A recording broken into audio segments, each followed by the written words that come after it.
नमस्कार दोस्तों, मेरा नाम है लविश और आज मैं आपको एक ऐसी आप बीती सुनाने वाला हूँ। ऐसी कहानी जो सुनकर शायद आपकी नींद कई रातों के लिए उड़ जाए। ये कहानी मेरी नहीं है, लेकिन एक ऐसे बूढ़े ट्रक ड्राइवर की है जिसने अपनी जवानी में सड़क पर जो देखा उसने उसके दिल और दिमाग पर ऐसी छाप छोड़ दी कि उसने फिर कभी स्टीयरिंग छूने की हिम्मत नहीं की। मैं ये कहानी उसी की जुबानी सुना रहा हूँ, शब्द दर शब्द जैसे जैसे उसने मुझे सुनाई थी। उसने कहा था, बेटा, मैंने 30 साल इस देश की सड़कों पर ट्रक चलाया है। दिल्ली से कोलकाता जाना हो या जयपुर से मुंबई, पहाड़ों के घुमावदार मोड़ से लेकर रेगिस्तान छूने तक के हाईवे। लेकिन जो मैंने उस रात देखा उसने मेरी रूह तक जमा दी। वो रात मेरी जिंदगी का सबसे लंबा सफर था और आखिरी भी। उस दिन शाम को मैं कोटा से 12 की तरफ खाली ट्रक लेकर निकला था। आगे से माल लोड करना था। फिर रात को मैं भोपाल के लिए रवाना होने वाला था। आसमान में काले बादल भरे हुए थे,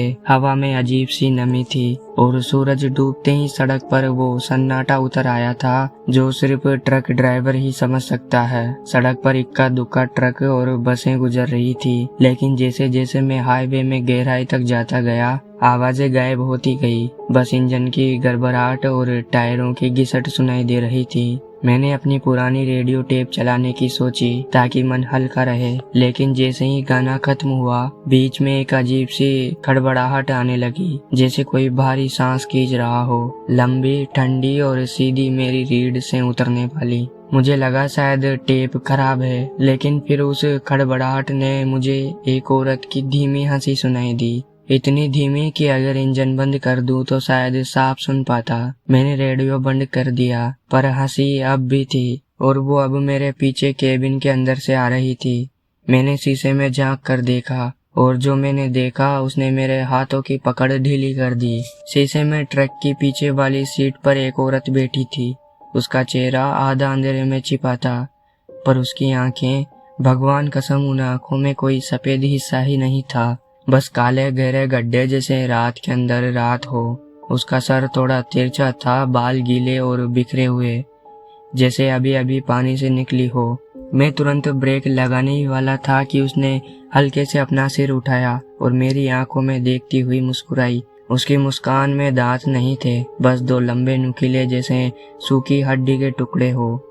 मेरा पूरा शरीर पसीने से भीग गया, पर इंजन की आवाज, सड़क की गूंज, सब जैसे बहुत दूर चला गया हो। बस उसकी सांसें सुनाई दे रही थी जो धीरे धीरे तेज होती जा रही थी। मैंने हिम्मत करके एकदम और जोर से ब्रेक मारा।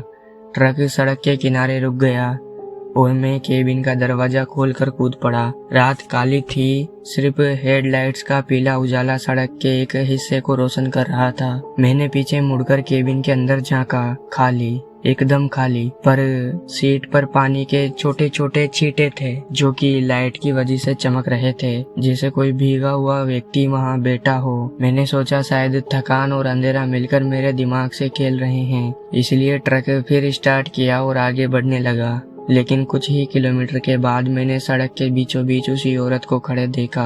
हेडलाइट में सिर्फ उसकी सफेद साड़ी गीली होकर शरीर से चिपकी थी, मुझे ऐसा दिखाई दिया, और उसके बाल उसके चेहरे पर चिपके हुए थे। मैंने ब्रेक मारने की हिम्मत नहीं की, बस स्टीयरिंग घुमा के किनारे से निकलने की कोशिश की। लेकिन जैसे ही ट्रक उसके पास से गुजरा उसने अपना सिर घुमाकर मेरी तरफ देखा और उसी मुस्कान के साथ अपने होठ हिलाए, बिना आवाज के।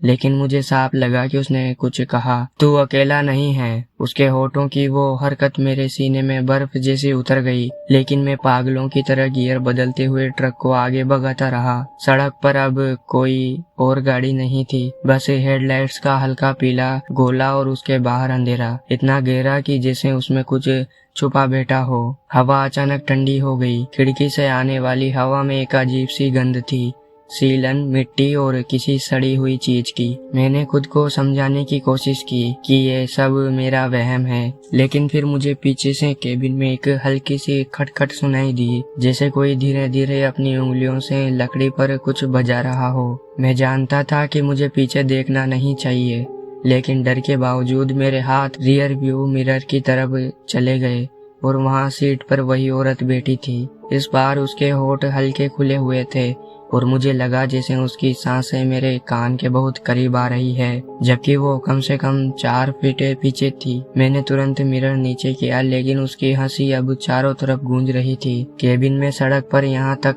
कि मेरे सीने में भी। मैंने पूरी ताकत से ट्रक भगाया और सोच लिया कि अगले ढाबे पर रुककर किसी से बात करूंगा। करीब 10 किलोमीटर बाद दूर एक ढाबे की मद्दत रोशनी दिखाई दे रही थी और मैंने राहत की सांस ली। लेकिन जैसे ही मैं वहां पहुंचा, मुझे एहसास हुआ कि यह कोई ढाबा नहीं, बल्कि सड़क के किनारे खड़ा एक पुराना टूटा फूटा मकान था, जिसकी खिड़कियों से धुंध जैसी कोई चीज बाहर आ रही थी। लेकिन तभी केबिन के अंदर से उसी औरत की आवाज आई, यहीं उतर, मैं यहीं रहती हूँ। उसकी वो बात सुनते ही मेरा दिल जैसे किसी ने मुट्ठी में कस लिया हो। सांस रुकने लगी, लेकिन ट्रक अब अपने आप रुक चुका था, जैसे किसी ने ब्रेक दबा दिया हो। मैं हिल भी नहीं पा रहा था। स्टीयरिंग पकड़े पकड़े मेरे हाथ सुन्न हो गए थे। सामने खड़ा वो पुराना मकान अब और भी साफ दिखाई दे रहा था। दीवारों पर काई जमी हुई थी, लकड़ी का दरवाजा आधा खुला और भीतर से आती हल्की हल्की पीली रोशनी, जैसे किसी लालटेन की हो। लेकिन सबसे अजीब बात ये थी कि उस जगह के आसपास कोई पेड़ पौधा तक नहीं था, बस सूखी जमीन और हवा में एक अजीब सी खामोशी। तभी केबिन के दरवाजे के पास कुछ खटका, जैसे किसी ने बाहर से हैंडल पकड़ा हो। मैंने धीरे से नजर घुमाई और देखा वो औरत अब बाहर खड़ी थी, ठीक मेरी खिड़की के पास। उसका चेहरा हेडलाइट्स की रोशनी में साफ नजर आ रहा था। पीलापन, धसी हुई आंखें, होंठों पर वही हड्डियों जैसी मुस्कान। उसने अपना भीगा हुआ हाथ उठाया और कांच पर रखा, और उसी पल कांच के अंदर से पानी रिसने लगा, जैसे उसका हाथ कांच के आर पार हो। मैंने चीखते हुए गियर मारा, एक्सीलेटर दबाया और ट्रक झटके से आगे बढ़ गया। लेकिन अगले ही पल जैसे पूरी सड़क बदल गई हो। अब वहाँ न वो मकान था, न वो जगह, बस चारों तरफ घना जंगल और धुंध। मैंने तो जिंदगी भर उस रूट पर ऐसा मोड़ नहीं देखा था। मेरी हेडलाइट्स मुश्किल से 10 कदम आगे तक रोशनी पहुंचा पा रही थी, और धुंध के बीच मुझे लगा कि पेड़ों के बीचों बीच में कोई साए खड़े हैं, बस एक जैसी सफेद साड़ियों में, और सबके चेहरे पर वही मुस्कान। मेरे हाथ स्टीयरिंग पर कांप रहे थे और मैं बस एक ही सोच में ट्रक भगाए जा रहा था, इस जंगल से किसी तरह निकल जाऊं। लेकिन जितना आगे बढ़ता उतना ही लगता जैसे सड़क कभी खत्म ही नहीं होगी। हेडलाइट की पीली रोशनी में पेड़ों के बीच खड़े वो साए बिल्कुल हिलते ही नहीं थे, बस मेरी तरफ देखते रहते। अचानक दाएं तरफ के पेड़ों के पीछे से एक, लेकिन इस बार उसके साथ 4-5 और औरतें थी। सबकी साड़ियां गीली और चेहरे पर एकदम सूजे हुए, जैसे पानी में डुबोने के बाद निकाले गए हो। लेकिन अगले ही पल वो सब सीधा सड़क के बीच आकर खड़ी हो गई। ट्रक की रफ्तार तेज थी, मैं ब्रेक मारने की हिम्मत नहीं कर पाया, बस स्टीयरिंग घुमाकर किनारे से निकलने की कोशिश की। और तभी बाईं तरफ का शीशा अपने आप खिसक गया और ठंडी बर्फ जैसी हवा के साथ किसी की सांसें मेरे गालों से टकराई। मैंने घबरा कर देखा, सीट के ठीक बगल में वो पहली वाली औरत बैठी थी। इस बार उसके होंठ खुले हुए थे और उसके अंदर का अंधेरा जैसे मुझ में उतर रहा हो। उसकी आंखों में मेरी आंखें डूब और बिना पलक झपकाए उसने फुसफुसा कर कहा, अब तू भी हमारे साथ चलेगा। उसी वक्त ट्रक का इंजन अपने आप बंद हो गया, हेडलाइट बुझ गई और पूरा जंगल एकदम शाय अंधेरे में डूब गया। बस चारों तरफ उसकी हंसी गूंज रही थी, जो हर सेकंड और करीब आती जा रही थी। अंधेरे में जब मेरी आंखें कुछ भी देखने के लिए एडजस्ट कर रही थी, तभी मुझे महसूस हुआ कि कोई चीज ट्रक के बोनट पर चढ़ रही है।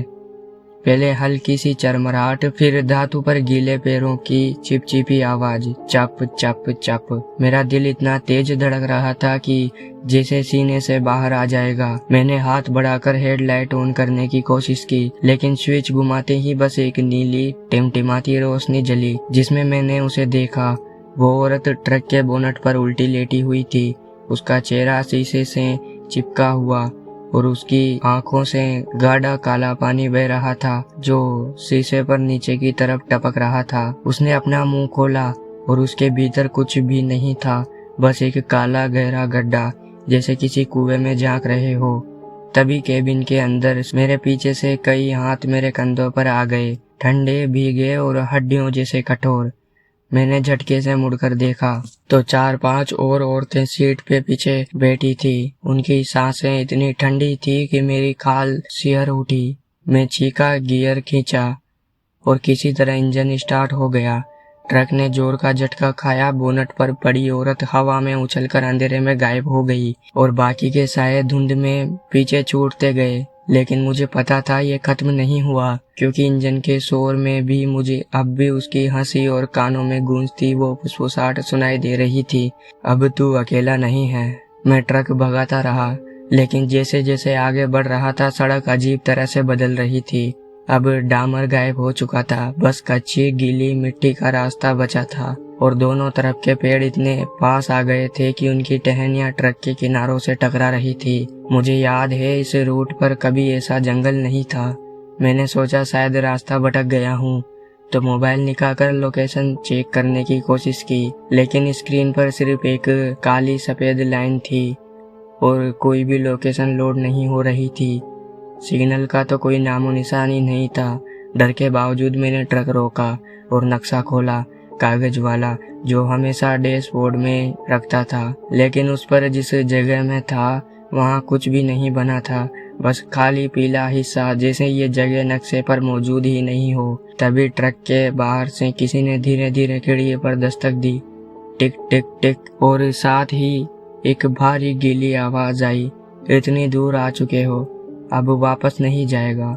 मैंने हिम्मत करके बाहर झांका तो वहाँ इंसान नहीं बल्कि एक साया खड़ा था, बिना चेहरा, बिना आंख, बस एक धुंध से बना आकार जिसमें धीरे धीरे कई हाथ उगने लगे थे और वो सब खिड़की के कांच को खुरचने लगे। खिड़की के कांच पर खुरचने की वो आवाज अब इतनी तेज हो चुकी थी कि जैसे नाखून नहीं, लोहे के पंजे रगड़ रहे हो। मैंने पीछे हटने की कोशिश कि अचानक उन सायों के हाथ कांच के आर पार होकर मेरे बाजू को पकड़ लिए, ठंडे, चिपचिपे और हड्डियों जैसे सख्त। मेरा पूरा शरीर सुन्न हो गया, जैसे खून जम गया हो। मैंने पूरी ताकत से छूटने की कोशिश की, लेकिन जितना मैं खींचता उतना ही वो हाथ मुझे सीट से बाहर खींच रहे थे। मेरी उंगलियां स्टीयरिंग पर कसकर जमी थी, लेकिन अब मेरे पैरों का आधा हिस्सा केबिन से बाहर था और नीचे बस धुंध थी, इतनी गहरी कि उसमें कुछ भी नजर नहीं आता था। तभी धुंध के अंदर से दर्जनों चेहरे की परछाई उभरी, सबकी आंखें खाली और होठों पर वही मुस्कान।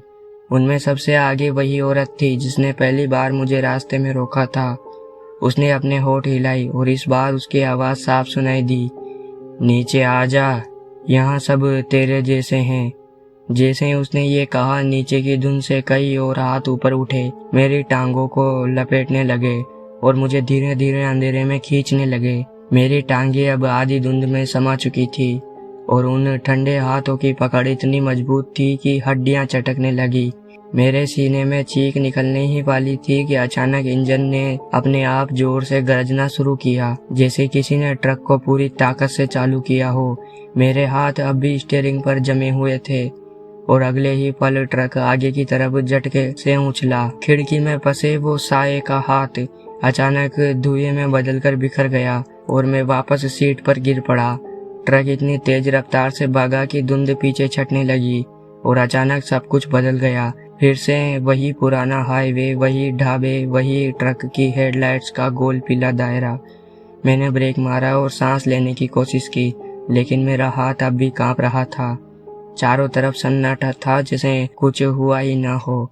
मैंने सोचा शायद ये कोई बुरा सपना था, लेकिन तभी मैंने साइड मिरर में देखा।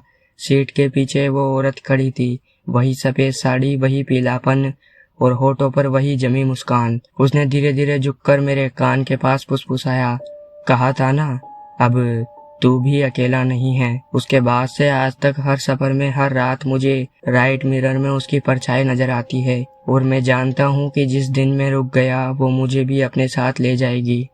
तो दोस्तों, धन्यवाद, आपने मेरी ये सच्ची कहानी और डरावनी आप बीती आखिरी तक सुनी। अगर इस कहानी ने आपको एक पल के लिए भी अंधेरे से डरने पर मजबूर कर दिया हो या आपके रोंगटे खड़े कर दिए हो, तो यकीन मानिए अगली बार सड़क पर चलते वक्त आप भी किसी अनजानी परछाई से बचकर निकलेंगे। अगर आपको ये कहानी पसंद आई हो तो लाइक जरूर करें। नीचे कमेंट में बताएं कि आपको कौन सा हिस्सा सबसे डरावना लगा। और हाँ, ऐसे ही डर के सफर में मेरे साथ बने रहने के लिए चैनल को सब्सक्राइब करना बिल्कुल ना भूलिएगा। अगली बार मिलते हैं शायद किसी और सुनसान रास्ते पर जहां अंधेरा हम भी घेर ले। धन्यवाद।